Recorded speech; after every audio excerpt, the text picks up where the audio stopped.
High বন্ধুরা, তোমরা সবাই কেমন আছো? আশা করছি ভালো আছো। আমার নাম সুস্মিতা, আমি থাকি কলকাতাতে। তো এই যে আজকে দেখতে পাচ্ছ যে ইনি আজকে চাউমিন রান্না করবে, তাকে কিছুটা হেল্প করে দিলাম। কি করছে এরা? स्पाइसी है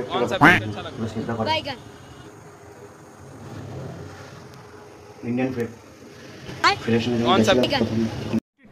अबे जल्दी बोल, कल सुबह पनवेल निकलना है। চিকেনটা এটা দেবো, এইটা আগে পেঁয়াজ অনিয়ন করে। ডিমটা কখন ভাজবি? ডিমটা আগে ভাজবো কেন? ডিমটা পরে ভাজবো। আগে ডিমটা কই? পরে রধুনিরে মেরেই ছাড়বো। কি যে রান্না করছে ভগবান জানে। আজকে রান্না খাওয়া দাওয়া হবে কি না। নো ম্যান, এটা হলো ইটালিয়ান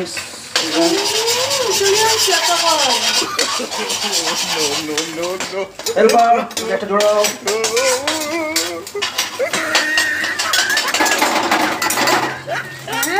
রান্নাঘরে রান্না করার থেকে ঠুকঠাক আওয়াজ বেশি। সবজিগুলো দিয়ে দেবো? আমি জানি না তুই সবজি দিবি না কি দিবি, কবিরাজি দিবি, আমি জানি না। তুই রান্না করছিস, তুই বুঝে নিবি।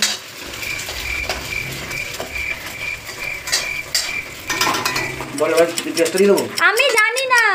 আরে বল ভাই একটু। আমি বলবো না। ডিমটা তুলে তাহলে পেঁয়াজটা। আমি জানি না।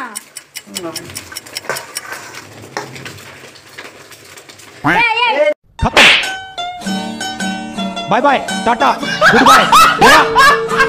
এদিকে আমি রেডি হয়ে নিয়েছি, তার কারণ হচ্ছে আমাকে বাজারে যেতে হবে, কিছু জিনিস নেওয়ার আছে। আর তার মধ্যে দিয়ে এই যে ইনি চাউমিন নিয়ে এসে হাজির হয়েছে, তো লেট হয়ে যাচ্ছে, 9টা বেজে গেছিলো। তো ওই জন্য আমার খুব রাগও হচ্ছিল। তারপরেও তাকে বললাম যে তাড়াতাড়ি করে কমপ্লিট কর। আর সে তো রান্না করতে পারে না, ফার্স্ট টাইম সে চাউমিন রান্না করছে, যদিও বা খুব ভালো হয়েছে। চাউমিন রেডি হয়ে গেছে, আমরা এখন পরিবেশন। এরপরে তার রান্না করে খেয়ে দিয়ে কষ্ট হয়ে গেছে, তাই জন্য এখানে দেখলাম যে শুয়ে পড়েছে। আবার ওরকম কর পান আছে।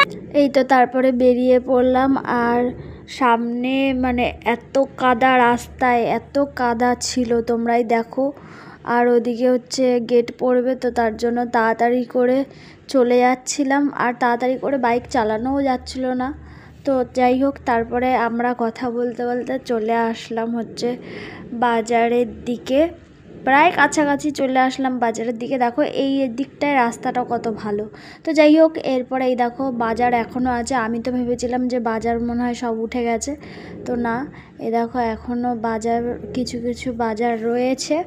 তো এখান থেকে আমার যা যা প্রয়োজন আছে সব বাজার করে নিয়ে চলে যাব বাড়ি। কিন্তু যাওয়ার পথে দেখলাম বৃষ্টি, আর বৃষ্টিতে আমি ভিজলাম। তো